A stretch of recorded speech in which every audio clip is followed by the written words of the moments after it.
Sir please আমায় বিশ্বাস করুন স্যার, একই রকম দেখতে একটা লোক এরকম করছে, আর না হলে সবাই মিলে চক্রান্ত করছে যেটাতে আমাকে ফাঁসানো হচ্ছে। এক মিনিট, এক সময়ের জন্য চুপ থাকুন। আর আপনি আপনার গাড়ির চাবিটা দিন এক্ষুনি, এই মুহূর্তে। আর এখান থেকে লিখে যাব। একবার এই এভিডেন্সগুলো ফরেন্সিক ল্যাবে যাক, তাহলেই আমরা জেনে যাব যে আপনাদের দুজনের মধ্যে কে সত্যি বলছে আর কে মিথ্যে বলছে।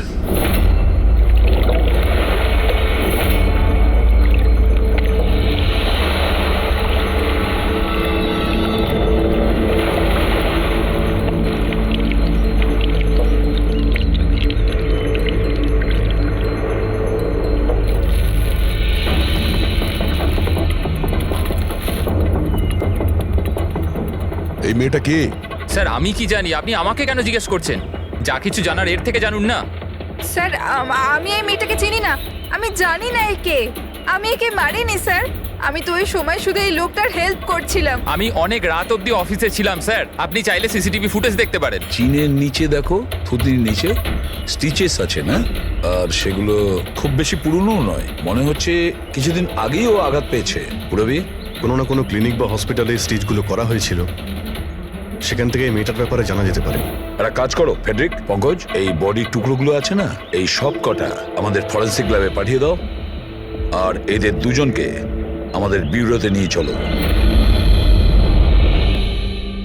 স্যার এ বলছে যে কয়েকদিন ধরে ওরই মতো দেখতে কোনো লোক ওকে ফাঁসানোর চেষ্টা করছে। এর চেনাশোনা লোকরা ওই লোকটার সঙ্গে বিভিন্ন জায়গায় দেখা করছে, আর ওরা ভাবছে যে ও এই। হ্যাঁ স্যার, আমায় ফাঁসানো হচ্ছে স্যার, আর ওই চক্রান্তে এও রয়েছে স্যার। স্যার আপনি বলুন, আমি যদি এসব করতাম তাহলে আমি আপনাদের ফোন কেন করতাম? স্যার এখন অবধি আমি আপনাদের যা বলেছি সবকিছু প্রমাণ হয়েছে তো। লাশ তো পাওয়া গেল লেকে, আর ওর গাড়ির ডিকিতে রক্ত পেলেন তো। স্যার আপনি নিজেই বলুন, যখন এতটা সত্যি আমি বলেছি তাহলে এখন মিথ্যে আমি কেন বলবো? আমাকে ফাঁসানোর জন্য স্যার, আমি বলছি স্যার এটা চক্রান্ত স্যার, আমাকে ফাঁসানোর জন্য। ব্যাস ব্যাস, কে কি কাজ করেছে আর করেনি সেটার খোঁজ আমরা করব। শুধু একটা কথা মনে রাখবেন, যে আমাদের সন্দেহ শুধু আপনাদের দুজনকে।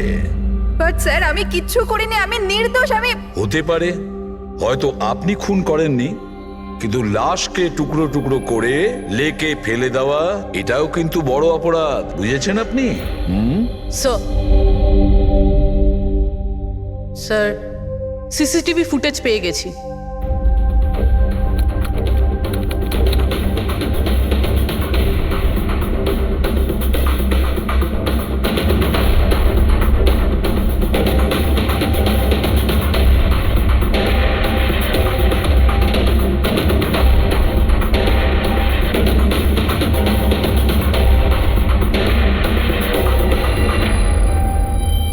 এ তো খালি। কিন্তু স্যার আমি সত্যি কথা বলছি, আমায় বিশ্বাস করুন, আমি ছিলাম অফিসে। আমি বুঝতে পারছি না কেন আমায় দেখা যাচ্ছে না স্যার। মিস্টার রঞ্জন, আইন বিশ্বাসের উপর চলে না, প্রমাণ চাই। আপনার অফিসের যে ফুটেজ সেটা সবার সামনে, আপনি ওখানে নেই, তার মানে এটাই হচ্ছে যে আপনার মিসেস যেটা বলছে সেটাই সত্যি। না না স্যার, আমি সত্যি কথা বলছি স্যার, আমি অফিসেই ছিলাম। আমি বুঝতে পারছি না যেটা কিভাবে হলো। হ্যাঁ, কিন্তু আপনার অফিস ফাঁকা দেখাচ্ছে কেন? স্যার রঞ্জন এই কোম্পানির সিইও, এই ফ্লোরে শুধু ওই থাকে, ও ছাড়া একজন পিয়নও আছে, সে সেদিনকে ছুটিতে ছিল। আচ্ছা, রঞ্জন বাবু ঠিক ওই দিনেই আপনার পিয়ন অ্যাবসেন্ট কেন? স্যার আমি সত্যি বলছি স্যার, আমি অফিসে ছিলাম। মিস্টার রঞ্জন, নিজেকে নিরপরাধী প্রমাণ করবার জন্য কোনো রকম প্রমাণ আপনার কাছে নেই, বুঝেছেন? আরে কুন্দন, ভালো হয়েছে তুই এসে গেছিস ভাই। এরা বলছে যে আমি কারো খুন করেছি। আরে আমি কাউকে কিভাবে মারতে পারি বল না, বোঝা না ভাই। এ করতে পারে না স্যার। স্যার এর জীবনে একটা মাছি পর্যন্ত মারেনি। হ্যাঁ এটা ঠিক যে ও মাঝে মাঝে খুব রেগে যায়, রাগকে কন্ট্রোল করতে পারে না। হ্যাঁ স্যার, অনেক দিন ধরে চিকিৎসা চলছে ওর, ওষুধপত্রও খান রঞ্জন দাদা, কিন্তু কখনো কখনো যদি ওষুধ খেতে ভুলে যায় তাহলে নিজেকে সামলাতে পারেন না। এই কথাটা তুমি আমাদের কেন বলনি? স্যার আমি ওই শুধু আপনাকে নয়, কাউকেই হয়তো বলেনি কথা। আমার ক্ষমতা চলতো তো তার এই বিয়েটা হতেই দিতাম না। আমি তো আমার মেয়ের কাছে হেরে বসে আছি। এই লোকটা তো একটা সাইকো সাইকো। এই রঞ্জন একজন মানসিক রোগী। এর পার্সোনালিটি ডিসঅর্ডার আছে। এর মাথা তো সেটাই মনে রাখে যেটা ও মনে রাখতে চায়, বাকি সমস্ত কথা তো এ ভুলে যায়। হতেই পারে স্যার, যে খুনটা এই করেছে আর ভুলে গেছে। ব্যাপারটা হচ্ছে যে আমি আগে অসুস্থ ছিলাম, কিন্তু তারপর আমি ঠিক হয়ে গেছিলাম। আপনি এরম কেন বলছেন? কুন্দন, কুন্দন তুই বল, আমি সত্যি বলছি কিনা। বৌদি আপনি বলুন না, আরে তুমিই বলো না। আপনারা আমায় এভাবে কেন দেখছেন? আরে আমি সাইকো নই, আমি অসুস্থ নই, কোনো মানসিক রোগ নেই আমার, একদম ঠিক আছি আমি। আরে বলো না, বলো না। ব্যাস, অনেক হয়েছে। এটা তোমার বাড়ি নয়, ব্যুরো। এই নাটক এখানে চলবে না। একটা কাজ করো, পাশের ঘরে গিয়ে এনাদের বসাও। যান। ওই দিকটা যান যান।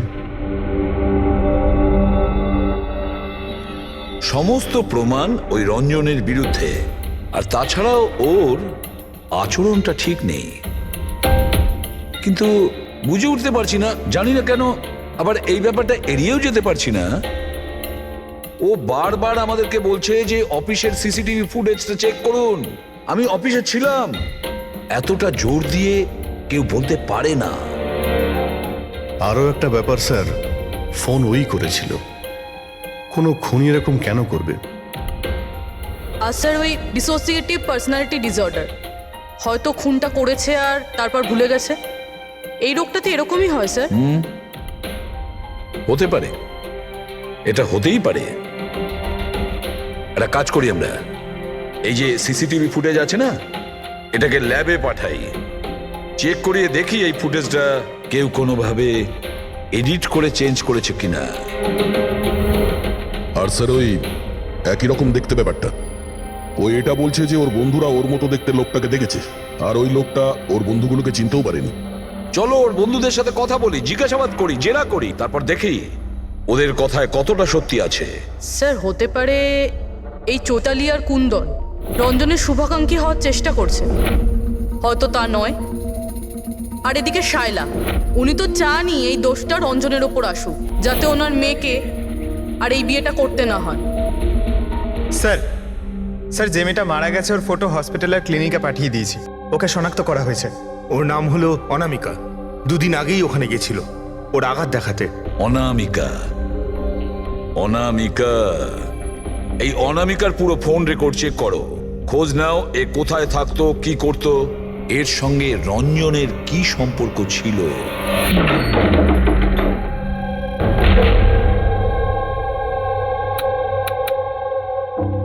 স্যার অনামিকা হসপিটালে এই অ্যাড্রেসটাই দিয়েছিল। এবার কি করি? দেখা যাক, কোনো প্রমাণ নিশ্চয়ই পাবো। একটু আশেপাশে দেখো কোনো প্রতিবেশী আছে কিনা। হ্যাঁ,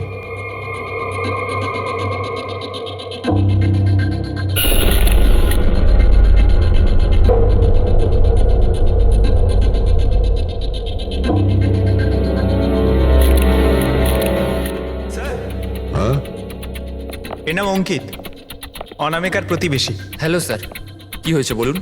অনামিকা ঠিক আছে তো? না, অনামিকার খুন হয়ে গেছে, আর আমরা সেই জন্যই এর তদন্ত করছি। আপনি ওর ব্যাপারে কিছু বলতে পারেন যার সাহায্যে আমরা খুনি পর্যন্ত পৌঁছতে পারি? না স্যার, আমি ওর ব্যাপারে বেশি কিছু তো জানি না।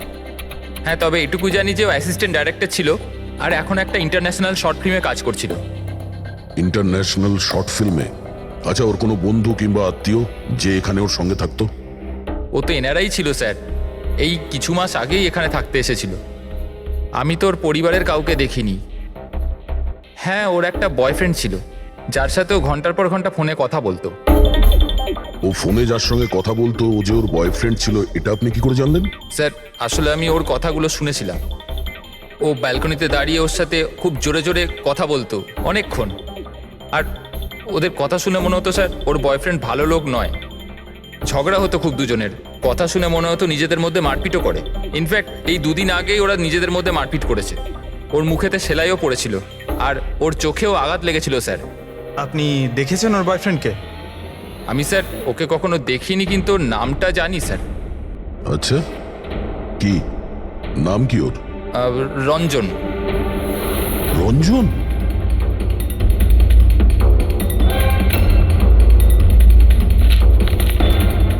স্যার, হ্যাঁ, এই দেখুন, এই অনামিকার পাসপোর্টে এই বার্সেলোনার ভিসা লাগানো রয়েছে। বার্সেলোনা? এ কি স্পেনে যেতে চাইছিল নাকি? স্যার অনামিকা স্পেন থেকে এসেছিল স্যার, আমি ওদের কথা শুনেছিলাম। স্যার ও বিরক্ত হয়ে গেছিল রঞ্জনের জন্য, সারা জীবনের জন্য স্পেন ফিরে যেতে চাইছিল। স্যার আমার মনে হয় ওর খুন রঞ্জনই করেছে। ও চাইতো না যে ও স্পেনে চলে যাক।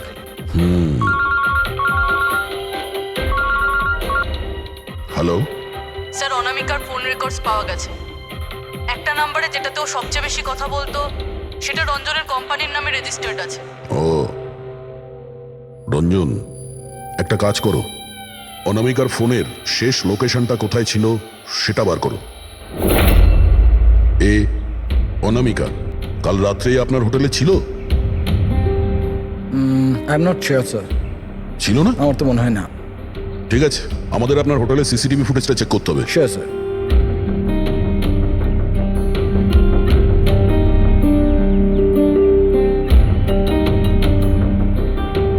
এই তো অনামিকা।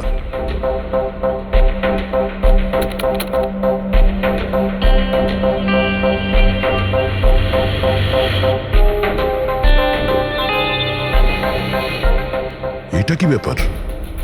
ও ভেতরে গেল একটা হ্যান্ডব্যাগ নিয়ে, আর বাইরে এলো একটা লাগেজ নিয়ে। আর সঙ্গে এই ছেলেটাকে, স্যার ও তো আমাদের বেল বয়। ওয়েল বয় কোথায় আছে এখন?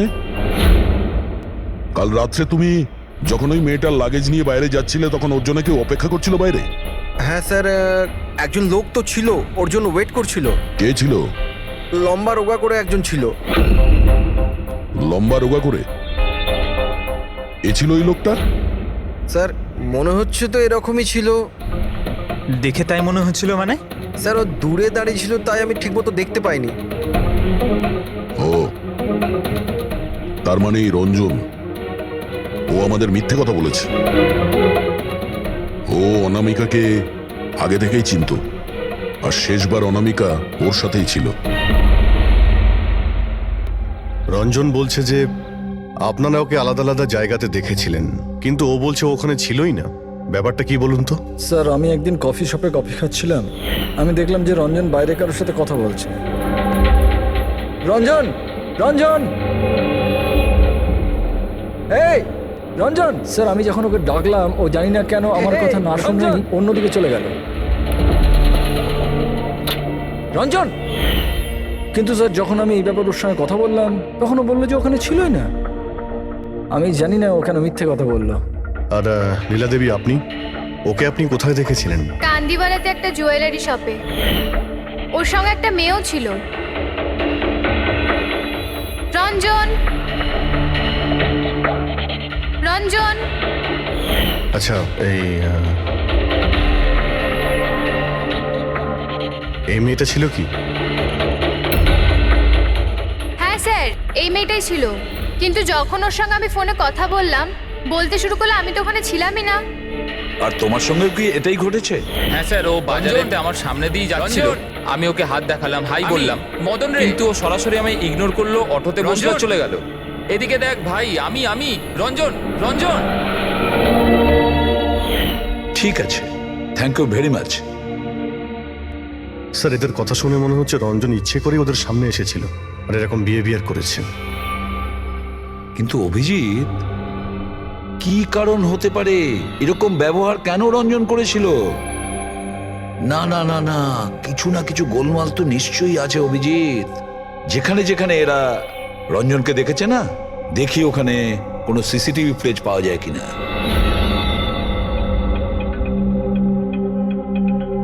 স্যার এখানে দেখুন। হ্যাঁ শালুকে, বস, কি পেলে? এই অস্ত্রের ওপর আর কাপড়ে যে রক্ত পাওয়া গেছে সেটা অনামিকারই। মনে হচ্ছে অঞ্জলি সত্যি বলেছে। এটার ব্যবহার অনামিকাকে খুন করার জন্যে আর ওর লাশটাকে লুকানোর জন্য করা হয়েছে। আচ্ছা, রঞ্জনের বিরুদ্ধে কোনো প্রমাণ? হ্যাঁ স্যার, রঞ্জনের ফিঙ্গারপ্রিন্টস পাওয়া গেছে। একটা তো এই টুল বক্সে, আর দ্বিতীয়টা গাড়ির ডিক্কিতে, যেখানে অনামিকার রক্তও পাওয়া গিয়েছিল। তার মানে রঞ্জন অঞ্জলির সঙ্গে ছিল। এটা তো খুব সহজ সরল প্রমাণ। অঞ্জলি সত্যি কথা বলা আর রঞ্জনকে খুনি প্রমাণ করা।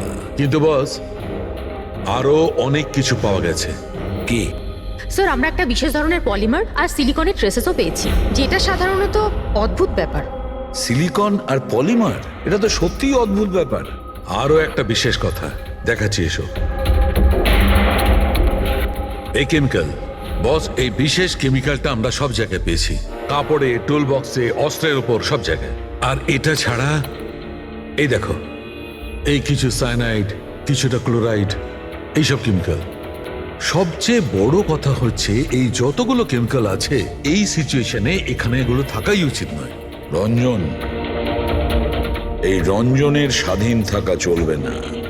রঞ্জনের একা থাকা খুবই বিপজ্জনক। আচ্ছা, যে তুমি অনামিকার বয়ফ্রেন্ড? না স্যার। কিন্তু তুমি ওকে অনেক মারধরও করতে। না না, এটা একদম মিথ্যে স্যার, ভুল কথা এগুলো। লোকে আমার নামে বিভিন্ন কথা বলে বেড়ায়, কিন্তু সত্যিটা তো হলো যে আমি কোনো অনামিকাকে চিনি না। আচ্ছা, এই তোমার ক্রেডিট কার্ডের বিলস এগুলো তো চেনো না? এই দেখো, এই অনামিকার বার্সেলোনার ফ্লাইটের টিকিট তোমার ক্রেডিট কার্ড থেকে কেনা হয়েছে। আর ও যে নাম্বারটায় ঘন্টার পর ঘন্টা কথা বলতো সেটা তোমার কোম্পানির নামে রেজিস্টার করা আছে। আর সব থেকে বড় কথা, তোমার গাড়ির ডিকিতে অনামিকার রক্তের ছাপ পাওয়া গেছে। আর তুমি কি মনে করছো যে আমরা ওর কথা শুনে তোমার উপর দোষ চাপাচ্ছি? এই সমস্ত প্রমাণই যথেষ্ট এটা প্রমাণ করার জন্য যে তুমি অনামিকাকে খুন করেছো। না স্যার, আমি কারোর খুনটুন করিনি। আর স্যার এই ক্রেডিট কার্ড, স্যার আমার কাছে তো অনেক ক্রেডিট কার্ড আছে স্যার। আর স্যার আমি আজ অব্দি আমার ক্রেডিট কার্ড দিয়ে কখনো বার্সেলোনার টিকিট বুক করিনি। তাহলে উল্টোপাল্টা কথা বলা বন্ধ করো রঞ্জন। অনামিকা তোমার গার্লফ্রেন্ড ছিল আর তোমার জন্য বিপদ হয়ে দাঁড়িয়েছিল, আর ওর হাত থেকে মুক্তি পাওয়ার জন্য তুমি ওকে খুন করে দিলে। আর শুধু খুন করলে না, তার সাথে আমাকেও ফাঁসিয়ে দিলে। না, আমি এরম করিনি অঞ্জলি, আমার কথাটা বোঝার চেষ্টা করো তুমি। বৌদি, মানছি যে সমস্ত প্রমাণ এটাই ইঙ্গিত করছে যে রঞ্জনী খুনটা করেছে, কিন্তু কিছু প্রমাণিত হয়নি এখনো। আপনারা প্লিজ আমাদের কাজ করতে দিন। দেখো রঞ্জন, তোমার নির্দোষ হওয়ার কোনো প্রমাণ তোমার কাছে নেই। আর খুনের সময় তুমি কোথায় ছিলে এর কোনো সাক্ষীও নেই। আর তোমার ওই অফিসে সিসিটিভি ক্যামেরা ফুটেজ, ওর মধ্যে তুমি উধাও। অনামিকার হোটেলের বাইরে তোমার গাড়ির দাঁড়িয়ে থাকা, তোমার গাড়ির ডিকিতে অনামিকার রক্ত পাওয়া, ফোন রেকর্ড, ক্রেডিট কার্ড বিলস, তোমার বাঁচার আর কোনো রাস্তা নেই। এই একই রকম দেখতে অ্যাঙ্গেলটা একবার পরিষ্কার হয়ে যাক, তারপর তোমাকে অ্যারেস্ট না করার কোনো কারণ আমাদের কাছে থাকবে না। ততক্ষণের জন্য তুমি এখানে নিজের বাড়িতেই নজরবন্দি থাকবে, ফ্রেডির তত্ত্বাবধানে। আর আপনারা তদন্ত শেষ না হওয়া পর্যন্ত আপনাদের মধ্যে কেউ এখান থেকে যাবেন না। ফ্রেডি, নজর রেখো। Sir sir please sir, sir আমার কথাটা বোঝার চেষ্টা করুন, আমি কিচ্ছু করিনি। পূরবী, তুমি কি বলছো তুমি খেয়াল করেছো? হ্যাঁ স্যার। স্যার, ইমেজ ফরেন্সিক এক্সপার্টরা কনফার্ম করেছেন এই রঞ্জনের ফুটেজের সাথে এডিট করা হয়েছে। এই ফুটেজটায় কিছু আউট অফ ফোকাস ব্যাপার আছে, যেটা থেকে এটা প্রুফ হয় যে এখানে কেউ একজন ছিল, যেটাকে খুবই ভালোভাবে ডিলিট করা হয়েছে। অন্য আর কেউ নয়, ও রঞ্জনই হবে। তার মানে ওর এই একই রকম দেখতে গল্পটা সত্যি? অনামিকার খুনের সময় ও অফিসেই ছিল? তাহলে ওর খুন কি করে করবে? একটাই লোক একই সময়ে দু জায়গায় কি করে হতে পারে? স্যার, স্যার সেই সব সিসিটিভি ফুটেজ পেয়ে গেছি যেখানে রঞ্জনের বন্ধুরা রঞ্জনকে দেখেছিল। কফি শপ, জুয়েলারি শপ আর মার্কেটে। দরজা খোলো, বাইরে বেরোতে দাও। আরে কেন আমাকে আটকে রেখেছো? খোলো, আমি বলছি খুলে দাও। এটা কি হচ্ছে? ওর আবার আগের মতো অবস্থায় নেই তো? খোলো। সে কি? তাহলে তো ওনাকে কাবুতে আনার নিশ্চয়ই কোনো উপায় থাকবে। শুধু একটাই ওষুধ আছে, ঘুমের ইনজেকশন। খোলো, আমি বলছি দরজাটা খোলো। আরে এইভাবে কেউ কাউকে আটকে রাখে নাকি? আমার তো খুব ভয় লাগছে, মাথা খারাপ হয়ে গেলে আবার কিছু করে নেবে না তো? সব এক একটা রত্ন এখানে, আমি দেখছি। আরে কেন আটকে রেখেছো আমায়?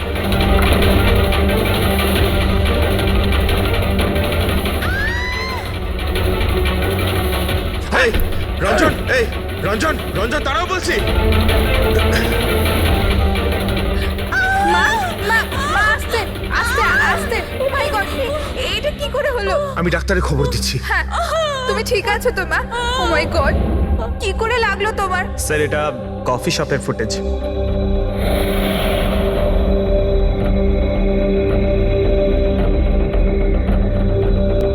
স্যার, এবার জুয়েলারি শপ।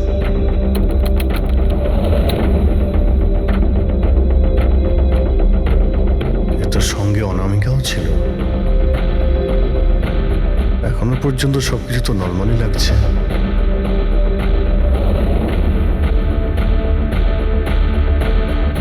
স্যার এবার মার্কেট প্লেস।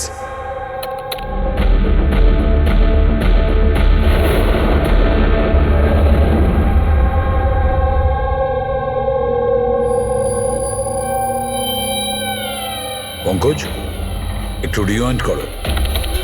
হ্যাঁ, আগে ওই রঞ্জনকে জুম করো।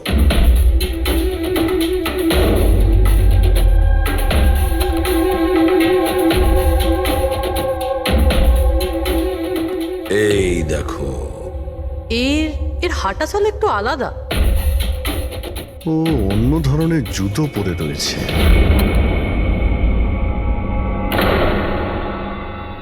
কিন্তু এটা কি?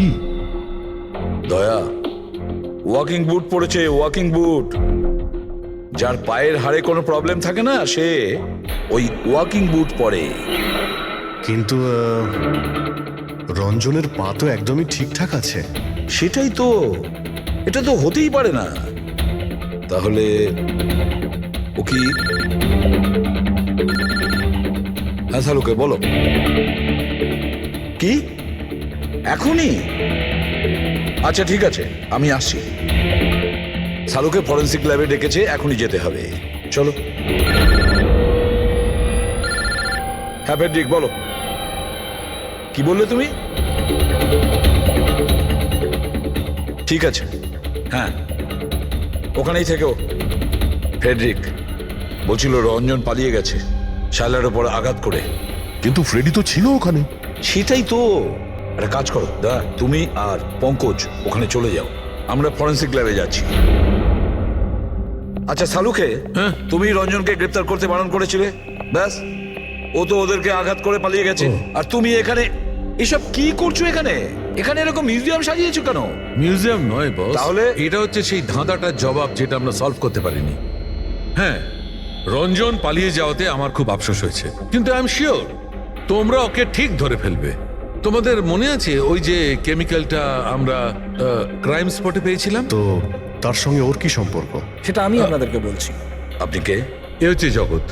এক মিনিট, সবকিছু বুঝতে পারবে বস। বেহুল, হাই স্যার। এবার এর সঙ্গে আবার এই কেসের কি সম্পর্ক? আপনারা ওর সাথে একটু মন দিয়ে কথা বলুন, দেখুন সবকিছু জানতে পারবেন।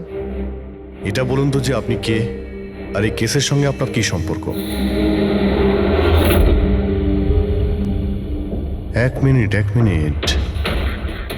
এনার চোখগুলো দেখে তো কেমন যেন একটা মনে হচ্ছে। শুধু চোখই নয়, এনার তো পুরো মুখের মধ্যেই কিছু গোলমাল আছে অভিজিৎ, ফেসের ওপরে গোলমাল আছে।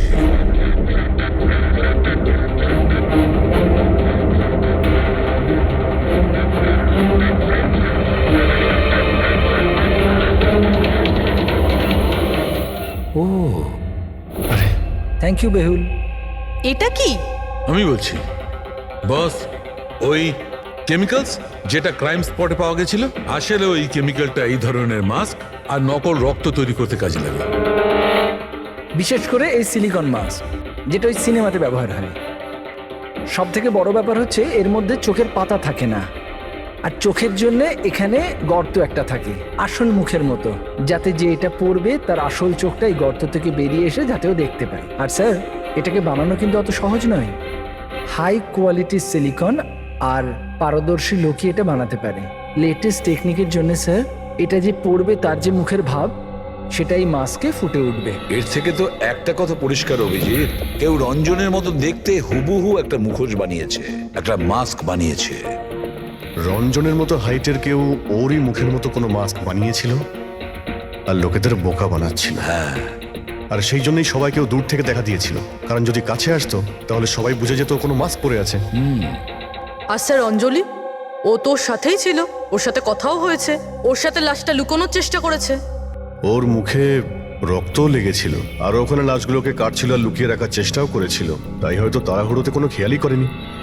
আর তাছাড়াও এই যে একই রকম দেখতে না, নিশ্চয়ই ওর পায়ের হাড়ে কোনো প্রবলেম ছিল, তাই ও ওয়াকিং বুট পরেছিল। আর এই মাস্ক তৈরি করাও এত সহজ নয়।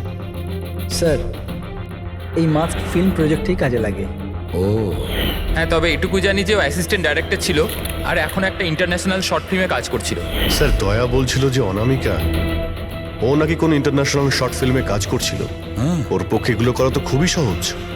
তার মানে ও রঞ্জনের গার্লফ্রেন্ড ছিল না, ওকে নিজেরই খুনে ফাঁসানোর চেষ্টা করেছিল। সেই জন্যই ও বেলবয়কে গাড়ি অব্দি নিয়ে গিয়েছিল। স্যার নিজের প্রতিবেশীর সামনে রঞ্জনের সাথে ফোনে কথা বলার নাটক করেছিল। মানলাম অভিজিৎ, আমি মানলাম, কিন্তু কেউ নিজের মৃত্যুর ষড়যন্ত্র নিজে কেন করবে? মানে আমি বলতে চাইছি, অনামিকা তার নিজের মৃত্যু কেন নিজে ডেকে আনবে?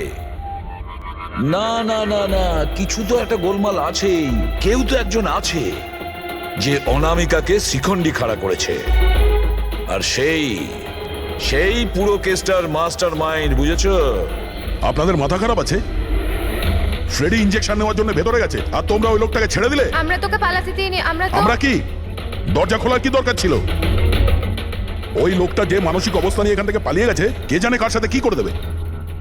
শায়লা দেবীর ওপর হামলা করেই দিয়েছে। স্যার একটা কথা বুঝতে পারলাম না, ওরা তোমাদের দুজনের সামনে থেকে পালালো আর তোমরা ধরতে পারলে না ওদের? স্যার আমরা খুব ভয় পেয়ে গেছিলাম, আর সব কিছু এত তাড়াতাড়ি হলো।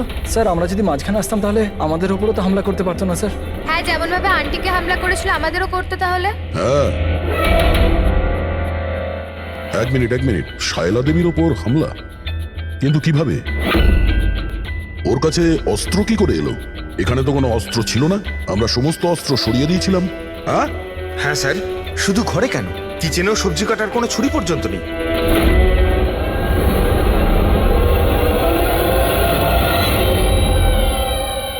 স্যার এ হলো আমাদের প্রোডাকশন হাউসের মেকআপ আর্টিস্ট, আর স্যার এ মাস্ক বানাতেও এক্সপার্ট।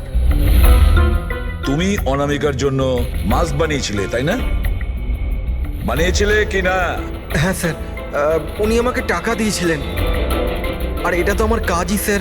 তাহলে এটাও বলে ফেলো যে কাজটা কার জন্য করেছিল, এই মাস্কটা কার পরার কথা ছিল। বলো তাড়াতাড়ি বলো, সময় নেই আমাদের। আর হ্যাঁ, যার মুখের তুমি মাস্ক বানাও তার মাপ নেওয়ার দরকার আছে, ম্যাপিং করার দরকার আছে। হ্যাঁ স্যার। কার জন্য বানিয়েছিল ওই মাস্ক? কে ওই মাস্কটা পরতো বল।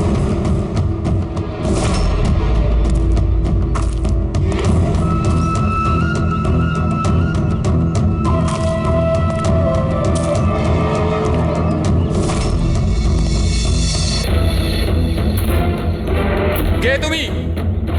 হ্যাঁ, কে তুমি? কি চাও? কেন আমাকে বেঁধে রেখেছো? আমার তো মনে হয়েছিল আমাকে দেখে তুমি খুব খুশি হবে, কারণ আমিই তো হচ্ছি সে যাকে তুমি খুঁজে চলেছ। তোমারই আর এক রূপ। রূপ? কিন্তু তোমার মুখ তো আমার সাথে মেলে না। কারণ এটাই, আমি তোমার মতন মুখের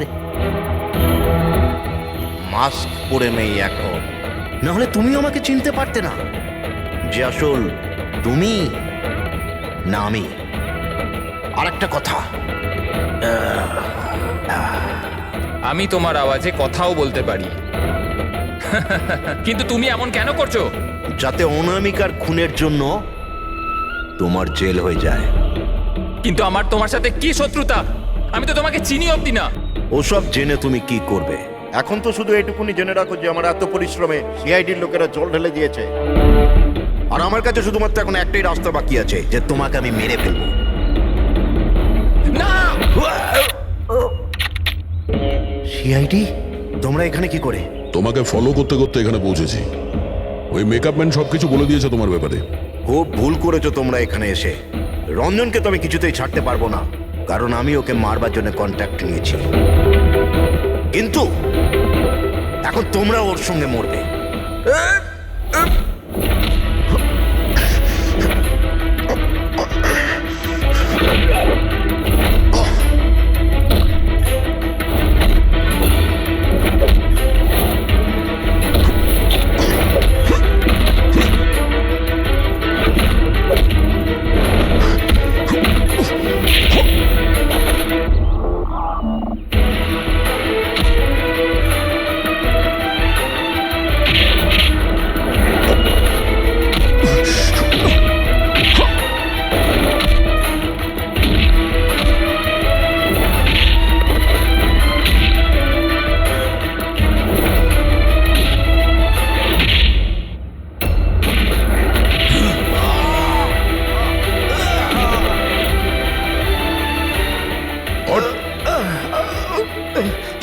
কন্ট্রাক্ট দিয়েছিল?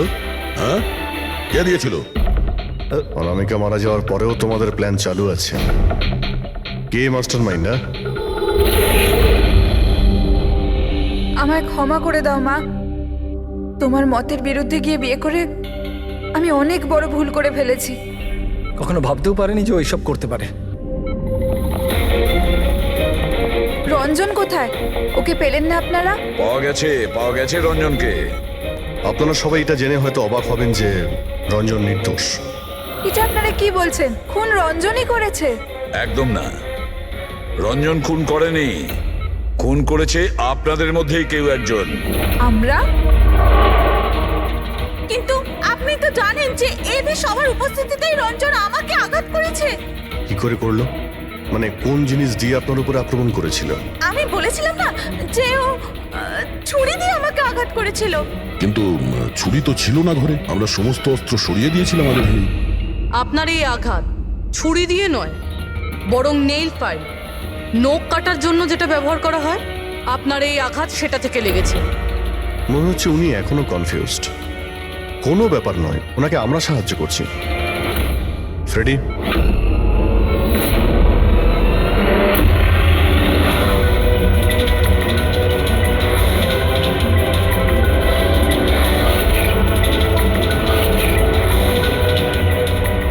শাইলা ম্যাডাম, আমরা জানতে পেরে গেছিলাম অনামিকার প্রতিবেশী অঙ্কিত এসবের সঙ্গে যুক্ত। তো এই জন্য আপনি আমায় বাড়ি থেকে তাড়িয়ে দিয়েছিলেন, যাতে আমার কিডন্যাপ করে আপনি আমাকে খুন করতে পারেন। মা, তুমি এই খবরদার, খবরদার, যদি আমাকে মা বলে ডেকেছিস তো। মা শব্দের অর্থ কি হয় তোমরা দুজন জানো?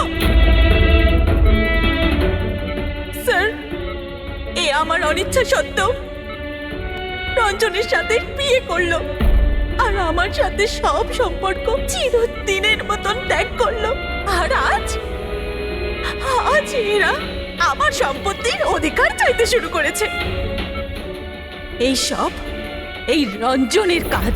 এই উস্কেছে আমার মেয়েকে, আমার একমাত্র সন্তান, নিজের স্বামীর সঙ্গে মিলে ধীরে ধীরে আমাকে বিষ দিয়ে মারতে শুরু করলো।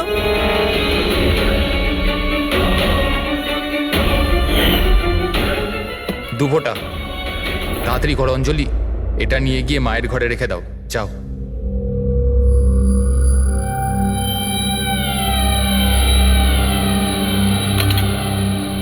কিন্তু আপনি অনামিকার খুন করলেন কেন? ওর কোনো দোষ ছিল না, কিন্তু আমার কাউকে তো একটা দরকার ছিল এই সব কিছু করার জন্য। কিন্তু আমি এদের দুজনকে শাস্তি দিতে চেয়েছিলাম যে রঞ্জনের ফাঁসি হয়ে যাক আর অঞ্জলির সারা জীবনের মতো জেল। শায়লা দেবী, এই শোলার কি ঘটনা? শহরে জানি না এই নামে কতজন মহিলা আছেন, জানি না ও কার কথা বলছিল। এ কে? দয়া, এটা কিসের চিহ্ন? এ তো টায়ারের দাগ মনে হচ্ছে। এটা তো আগে ছিল না। বাইকের তো হবে না মনে হচ্ছে। হ্যাঁ, বাইক না হলে সাইকেল হতে পারে। আজকাল সাইকেলের টায়ারও অনেকটা চওড়া হয়। আচ্ছা, এটা নয় তো যে ভেতরে যে মেসেজটা লিখেছে দেওয়ালে, তারই এটা? কেউ সাইকেলে করে আমাদের বাড়িতে ঢোকে আর মেসেজ লিখে চলে যায়। খোঁজ নিয়ে দেখো এই সাইকেল চালক কে।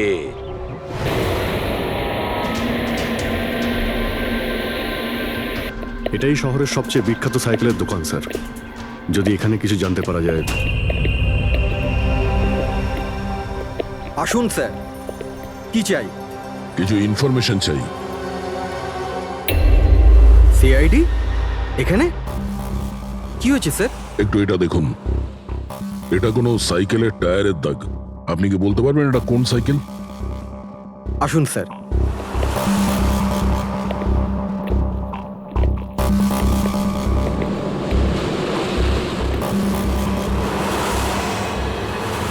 এই হলো ওই সাইকেল, JBRX 100।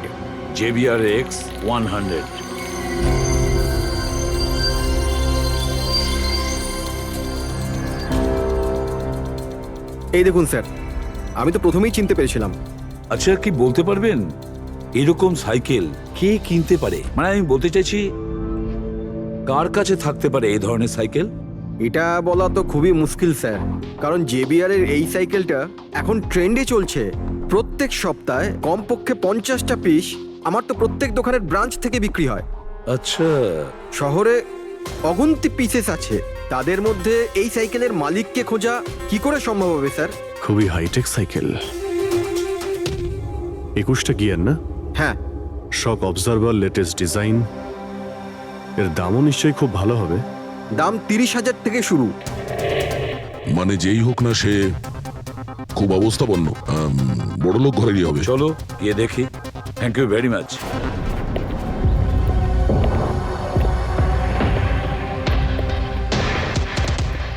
এখানে তো সেরকম কিছু স্পেশাল ইনফরমেশন তো পেলাম না। মনে হচ্ছে আমাদের ইনভেস্টিগেশনটা অন্য পদ্ধতিতে করতে হবে। সঞ্জনা আর শোলা। সঞ্জনা তো বুঝতে পারছি, কিন্তু এই সোলাটা কি? অ্যাড্রেসও হতে পারে, আবার তারিখও হতে পারে। বুঝে উঠতে পারছি না আসলে কি এই পুরো চক্রান্তটা।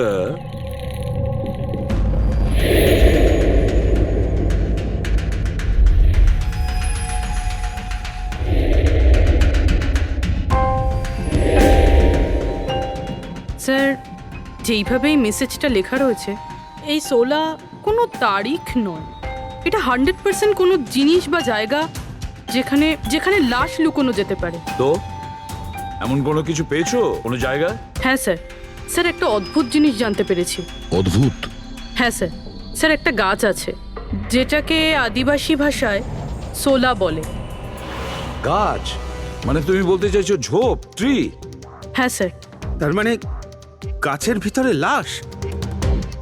স্যার, ইন্টারেস্টিং ব্যাপার এটাই যে এই গাছটা দুর্লভ প্রজাতির, কিন্তু মহারাষ্ট্র আর তার আশেপাশের জঙ্গলে এই গাছটা অনেক পরিমাণে দেখা যায়। তাহলে এই গাছ খোঁজার প্রস্তুতি আমাদের নিতে হবে। স্যার। হ্যাঁ বলো। স্যার, সমস্ত ডেটাবেস চেক করে দেখলাম, প্রায় সব মিলিয়ে 53 সঞ্জনা প্রকাশ আছে। তাদের মধ্যে 13 জন গ্রেটার মুম্বাই এলাকাতে, আর বাকি সবাই শহরে। একটা কাজ করতে হবে অভিজিৎ, এই যে কয়জন সঞ্জনা প্রকাশ আছে না, প্রত্যেকের ডিটেলস বের করো। হতে পারে তাদের মধ্যে কোনো একজন সঞ্জনা প্রকাশের মিসিং পারসনস রিপোর্ট লিখিয়েছে পুলিশ স্টেশনে। Yes sir. এই গাছটা পাওয়া যায় না? হ্যাঁ, এতগুলো জঙ্গল আছে এটার। স্যার, এই গাছ তো কয়েকশো আছে। আর স্যার, শুধু জঙ্গলে না, লোকেদের ফার্ম হাউসে তো অবশ্যই থাকবে। তার মানে আমাদের সেই গাছটা খুঁজতে হবে যার মধ্যে লাশ আছে। খুঁজবো কি করে স্যার? এ তো শুধু কঠিনই নয়, বরং অসম্ভব।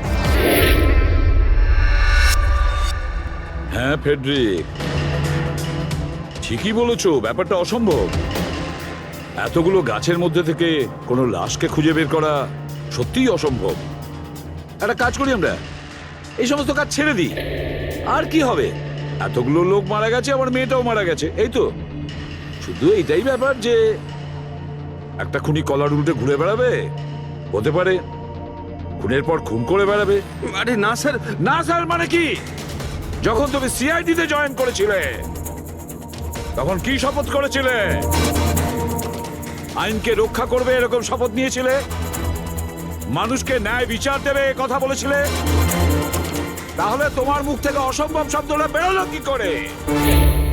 শোনো, মুশকিল, অসম্ভব, এই শব্দগুলো যেন কোনোদিন তোমার মুখ থেকে না শুনি।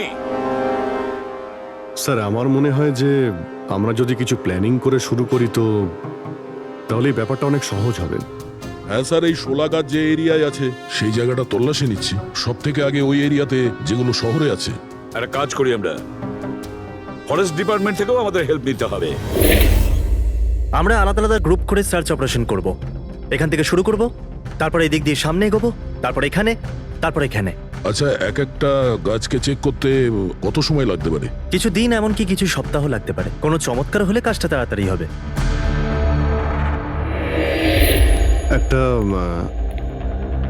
একটা কথা বলুন, সোলার গাছ সবকটার মধ্যে